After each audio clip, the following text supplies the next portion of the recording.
Le soleil de midi frappait fort sur les larges avenues de la ville, reflétant ses rayons sur les façades vitrées des immeubles modernes. Le vrombissement des voitures de luxe qui circulaient dans le quartier témoignait du prestige de cet endroit où seules les élites venaient faire leurs achats. Au milieu de cette effervescence, une femme à la démarche assurée s'approchait des portes automatiques d'une somptueuse concession automobile. Son nom était Fatou. Sa peau ébène resplendissait sous la lumière du jour, contrastant magnifiquement avec la robe beige élégante qu'elle portait. Sa tenue, bien que sobre, respirait le raffinement.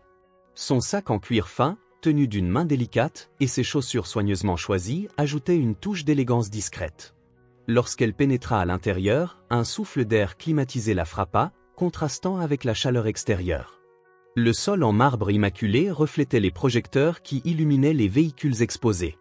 Des voitures rutilantes, aux courbes parfaites et à la peinture éclatante, trônaient sur des podiums, comme des œuvres d'art.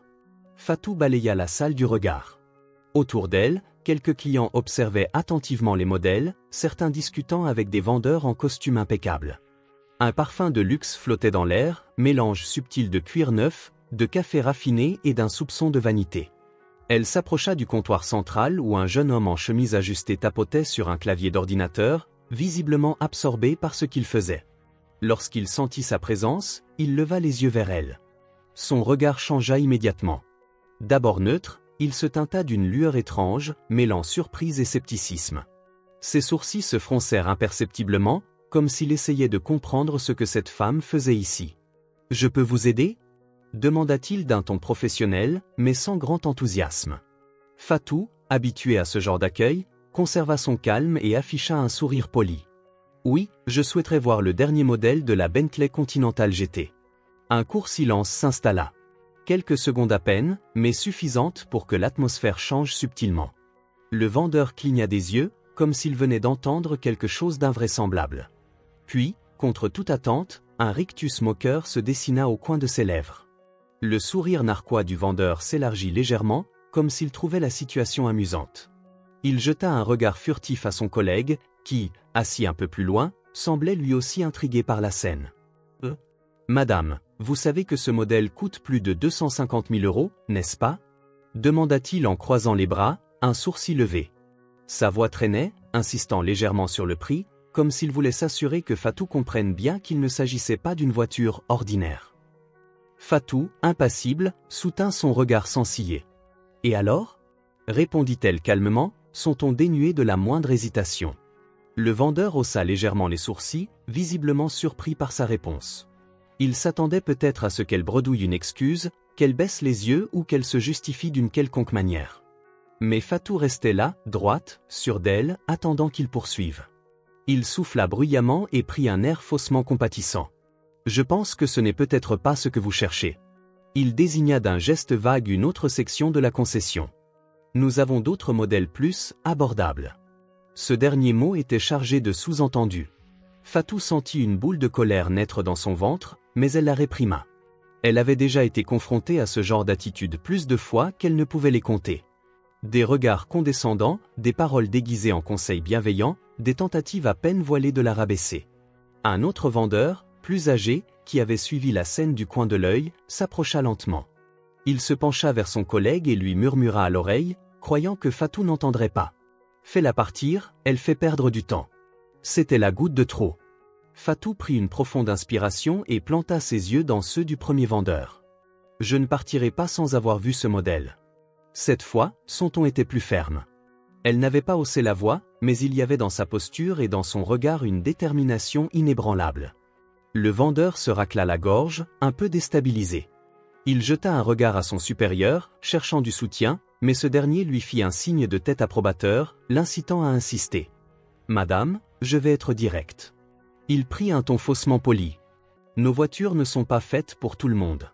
Nous ne faisons pas de visite juste pour regarder. » Un silence pesant s'abattit sur la concession. Quelques clients, jusque-là absorbés par leurs propres affaires, s'étaient tournés vers eux, sentant que quelque chose d'inhabituel se jouait. Certains lançaient des regards gênés, d'autres semblaient mal à l'aise, mais aucun n'osait intervenir. Fatou, elle, resta impassible. Elle sentait le regard des autres sur elle, l'injustice de la situation pesait dans l'air comme un nuage noir. Finalement, Un vigile, alerté par la tension qui régnait, s'approcha d'eux. Il n'avait pas l'air particulièrement menaçant, mais son simple geste suffisait à envoyer un message clair. « Madame, je vais vous demander de partir. » Fatou hésita un instant. Devait-elle insister encore? Devait-elle crier pour se faire entendre? Non. Elle ne leur donnerait pas ce plaisir. Gardant sa dignité intacte, elle redressa les épaules et tourna lentement les talons. Mais alors qu'elle se dirigeait vers la sortie, un bruit attira l'attention de toute la concession. Fatou avançait lentement vers la sortie de la concession, son cœur battant plus fort qu'elle ne voulait l'admettre. Elle avait l'habitude des jugements, des regards condescendants, des humiliations subtiles sous couvert de politesse. Mais cette fois, l'injustice lui semblait plus lourde, plus amère. Elle n'avait pourtant rien fait de mal. Elle n'avait demandé qu'à voir une voiture, et pourtant, on l'avait traitée comme une intruse, comme une simple curieuse venue rêver devant des modèles hors de portée. Le vigile marchait à ses côtés, silencieux mais ferme, lui indiquant clairement le chemin de la sortie. Fatou garda la tête haute, refusant de donner à ses vendeurs la satisfaction de l'avoir brisée. Autour d'elle, les conversations s'étaient tues. Les clients, pourtant plongés dans leurs achats quelques minutes plus tôt, s'étaient arrêtés pour observer la scène. Certains affichaient un air gêné, d'autres chuchotaient entre eux, mais aucun n'osait intervenir. Alors qu'elle s'approchait des portes automatiques, une voix derrière elle murmura. « Ils abusent quand même. » Fatou ne se retourna pas. Elle savait que ce genre de remarques venait souvent trop tard, prononcées par des gens qui, bien que conscients de l'injustice, préféraient rester spectateurs. Elle inspira profondément, se préparant à quitter l'établissement. Mais soudain, un bruit assourdissant retentit. Vroom! Un rugissement mécanique puissant brisa le silence feutré de la concession, faisant vibrer les vitres du bâtiment.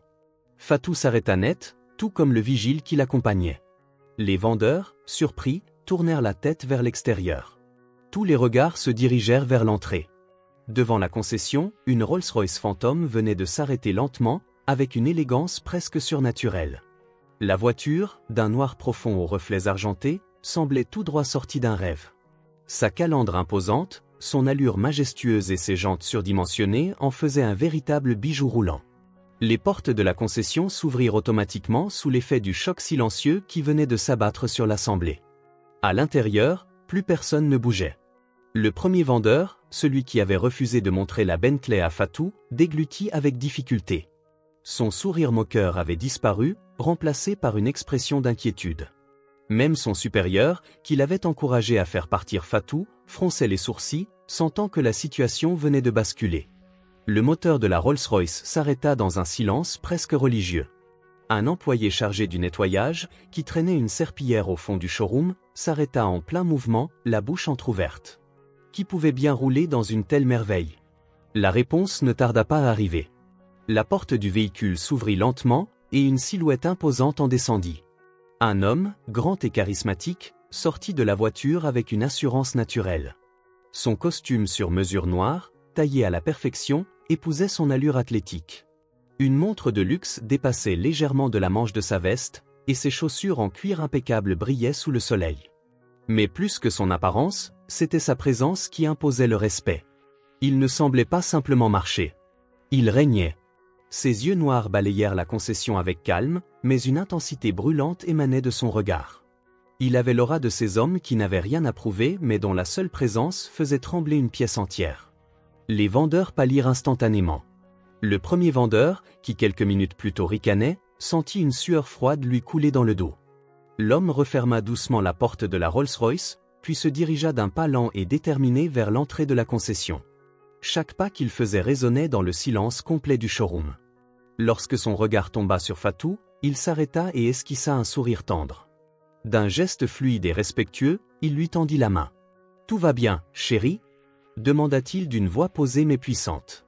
Un frisson parcourut la concession. Les clients se figèrent. Certains échangeaient des regards stupéfaits, tandis que d'autres, qui avaient suivi la scène depuis le début, comprenaient enfin. Les vendeurs, eux, semblaient tétanisés. Ils venaient de commettre une erreur monumentale. Car cet homme n'était pas un client ordinaire. C'était Malik Diallo.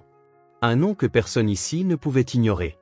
Entrepreneur influent, multimilliardaire, propriétaire de plusieurs sociétés de luxe, et surtout, un des plus grands acheteurs de voitures de prestige du pays. Un silence de plomb s'abattit sur la concession. Fatou glissa doucement sa main dans celle de son mari, son regard brillant d'une lueur indéchiffrable. Puis elle tourna lentement la tête vers les vendeurs, qui semblaient sur le point de s'évanouir. Ils savaient que leur arrogance venait de leur coûter bien plus qu'une simple vente. Un silence pesant s'abattit sur la concession. Les clients retenaient leur souffle. Les vendeurs, qui quelques instants plus tôt affichaient une arrogance méprisante, semblaient figés comme des statues. Ils clignaient des yeux, comme si leur cerveau refusait d'assimiler ce qui venait de se produire. Le milliardaire Malik Diallo était là, bien réel, tenant la main de cette même femme qu'il venait d'humilier sans vergogne. Fatou, sentant la chaleur réconfortante de la main de son mari dans la sienne, releva lentement le menton. Son regard se posa sur le premier vendeur, celui qu'il avait traité avec mépris. Il était livide. Ses lèvres tremblaient légèrement, cherchant désespérément une phrase à dire pour sauver la face. « Eh monsieur Diallo » balbutia-t-il. Mais sa voix se perdit dans le vide. Le milliardaire tourna la tête vers lui, ses yeux noirs perçant l'âme du vendeur comme une lame de rasoir. Il n'eut pas besoin de parler. L'expression glaciale de Malik Diallo suffisait à faire comprendre qu'il avait tout vu, tout compris. Le directeur de la concession, un homme en costume gris qui jusque-là était resté en retrait, s'empressa d'intervenir. Il traversa le showroom à grandes enjambées, son visage trahissant une panique à peine contenue. Arrivé devant Malik Diallo, il afficha un sourire crispé et tendit la main avec une fausse cordialité. « Monsieur Diallo, quelle agréable surprise !» s'exclama-t-il d'un ton exagérément chaleureux. « Nous sommes honorés de votre visite. Que puis-je faire pour vous ?» Le milliardaire jeta un regard rapide à la main tendue du directeur. Il ne la serra pas. Le directeur, embarrassé, laissa retomber son bras le long de son corps. Il tenta alors une autre approche. « Vous cherchez un nouveau véhicule ? Nous avons des modèles exceptionnels en stock. Peut-être une Bentley, ou ?» La mâchoire de Malik se contracta légèrement. Il croisa les bras et observa le directeur avec un calme glacial. « Dites-moi, » commença-t-il lentement, sa voix grave résonnant dans la concession. « Comment traitez-vous vos clients ici ?» Le directeur déglutit. « Eh bien, nous nous efforçons d'offrir un service haut de gamme. »« Vraiment ?» l'interrompit Malik, haussant légèrement un sourcil. « Alors expliquez-moi pourquoi ma femme a été humiliée ici, il y a à peine 5 minutes ?» Un murmure parcourut la salle. Certains clients échangèrent des regards stupéfaits. « Vé votre femme ?» balbutia le vendeur qui l'avait mise à la porte. Il cligna des yeux, comme s'il espérait qu'il s'agissait d'une mauvaise blague. Fatou, jusque-là silencieuse, prit la parole. Sa voix était posée, mais teintée d'une fierté farouche. « Oui, votre cliente indésirable, c'était moi. » Le vendeur sentit ses jambes trembler. Il se tourna vers le directeur, cherchant du secours, mais celui-ci était lui-même en train de perdre toute contenance.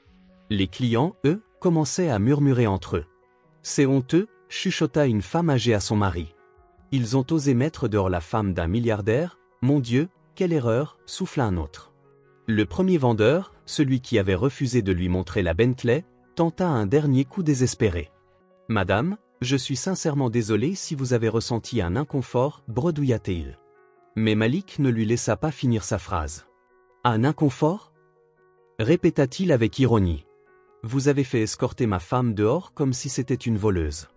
Vous l'avez humiliée devant tout le monde. » Un silence pesant suivit ces paroles. Le directeur tenta une dernière manœuvre. « Monsieur Diallo, je vous assure que nous n'avions pas l'intention de... Je ne veux pas d'excuses. » Le coupa Malik. Il marqua une pause, puis ajouta d'un ton tranchant. « Je veux la vérité. » Le directeur avala difficilement sa salive. Malik continua. « Dites-moi, si ma femme était entrée ici en tailleur de marque, avec un sac à 5 000 € au bras, est-ce que vous l'auriez traité différemment ?» Aucun des vendeurs n'osa répondre. Le milliardaire se tourna vers Fatou et lui demanda d'une voix douce. « Tu voulais voir une Bentley, c'est ça ?» Elle hocha la tête, encore touchée par son soutien. Il fit un pas en avant et s'adressa directement au vendeur. « Très bien. Apportez-moi la meilleure Bentley que vous avez en stock. » Le directeur s'empressa de hocher la tête. « Bien sûr, monsieur Diallo, tout de suite. » Les vendeurs, encore sous le choc, se précipitèrent pour préparer la voiture. Pendant ce temps, Malik sortit son téléphone et composa un numéro. « Jean ? Oui, c'est moi. Tu peux m'envoyer un communiqué officiel ?» Les vendeurs se regardèrent avec panique. « Un communiqué officiel ?» répéta le directeur avec inquiétude. Malik raccrocha et le fixa droit dans les yeux. « D'ici 1 heure, Tous les médias sauront comment votre concession traite ses clients. Un frisson parcourut l'échine du directeur. Monsieur Diallo, il n'y a pas besoin de... Si, le coupa froidement Malik. Il y a besoin. La Bentley fut finalement amenée devant eux. Mais Malik se contenta de la regarder, impassible. Puis, il prit la main de Fatou, sans un regard de plus pour les vendeurs, se tourna vers la sortie. Alors qu'il s'apprêtait à partir, il ajouta, d'un ton glacial. Ah, et une dernière chose ? Le directeur se figea. Malik planta son regard dans le sien et déclara. Je vais m'assurer que plus jamais aucun de mes associés ne mette les pieds dans votre concession. Vous venez de perdre bien plus qu'une simple vente aujourd'hui. Sans attendre de réponse, il ouvrit la porte de la Rolls-Royce pour Fatou, puis monta à son tour. Le moteur rugit à nouveau, et sous les yeux des vendeurs terrifiés, la voiture s'éloigna lentement, laissant derrière elle une leçon mémorable. La Rolls-Royce s'éloigna lentement de la concession, glissant sur l'asphalte avec une élégance qui tranchait avec la tension qui régnait derrière elle. À l'intérieur, Fatou était silencieuse, le regard perdu à travers la vitre teintée.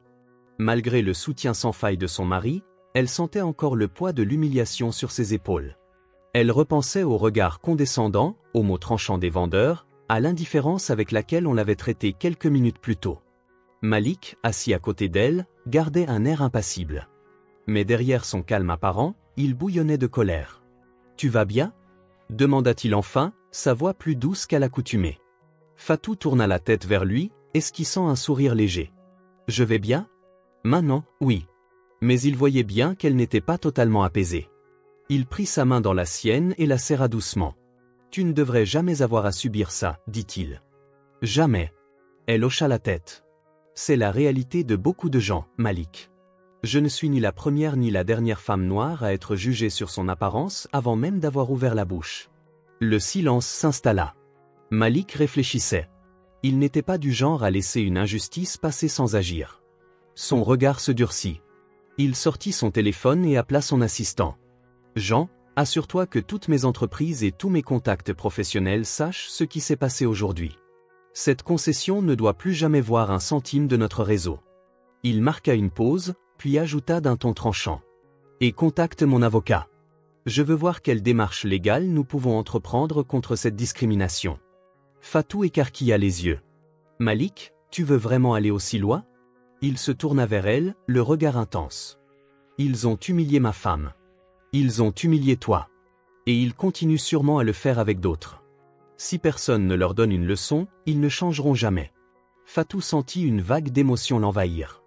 Ce n'était pas seulement de la colère ou du soulagement, c'était aussi une forme de justice. Elle savait que Malik n'était pas seulement un homme puissant, mais aussi un homme juste. Le lendemain matin, la tempête éclata. Les réseaux sociaux s'enflammèrent lorsqu'un article détaillant l'incident fut publié par plusieurs grands médias. Une femme noire humiliée et expulsée d'une concession de luxe, avant l'arrivée de son mari milliardaire. Les internautes réagirent avec indignation. Les hashtags discrimination de luxe et #justice pour Fatou commencèrent à circuler sur Twitter et Instagram. Les commentaires fusaient sous les publications de la concession. « Je ne mettrai plus jamais les pieds dans cet endroit. Inacceptable en 2025. Les vendeurs pensent qu'ils peuvent juger qui mérite du respect ? Ils vont comprendre leur erreur. Bravo à ce couple d'avoir dénoncé cette injustice. » Le bad buzz était lancé. Mais ce n'était que le début. Dans l'après-midi, les bureaux de la concession étaient en ébullition. Le directeur faisait les 100 pas dans son bureau, une main crispée sur son téléphone. « Comment ça, le groupe Diallo retire tous ses investissements de chez nous ?» cria-t-il. « Monsieur, ils ont annulé 3 commandes aujourd'hui » osa un employé. Le directeur devint livide. En quelques heures, la concession avait perdu des millions d'euros. Et ce n'était pas fini. Un journaliste local venait d'appeler pour demander une interview exclusive sur le scandale en cours. Le vendeur principal, celui qui avait traité Fatou avec mépris, était assis à son bureau, une goutte de sueur coulant sur son front. « Où vous croyez que je vais être viré ?» demanda-t-il à son collègue, la voix tremblante.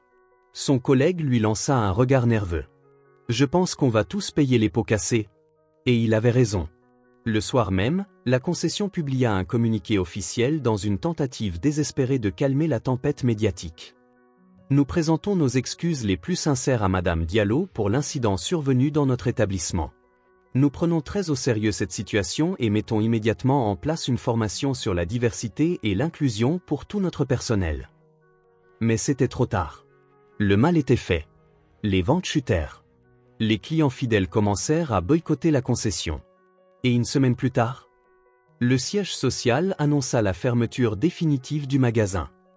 Quelques jours après l'incident, Malik et Fatou se retrouvèrent sur la terrasse de leur villa, face à l'océan. Fatou, une tasse de thé à la main, regardait les vagues. Elle se tourna vers son mari et sourit. « Je n'aurais jamais imaginé que tout ça irait aussi loin. » Malik haussa les épaules. « Parfois, il faut qu'un scandale éclate pour que les mentalités changent. » Elle le regarda, émue. « Merci de t'être battu pour moi. » Il posa une main sur la sienne et la serra doucement. « Ce n'était pas seulement pour toi, Fatou. C'était pour tous ceux qui, un jour, se feront rejeter juste à cause de leur apparence. » Elle sourit, fière de lui.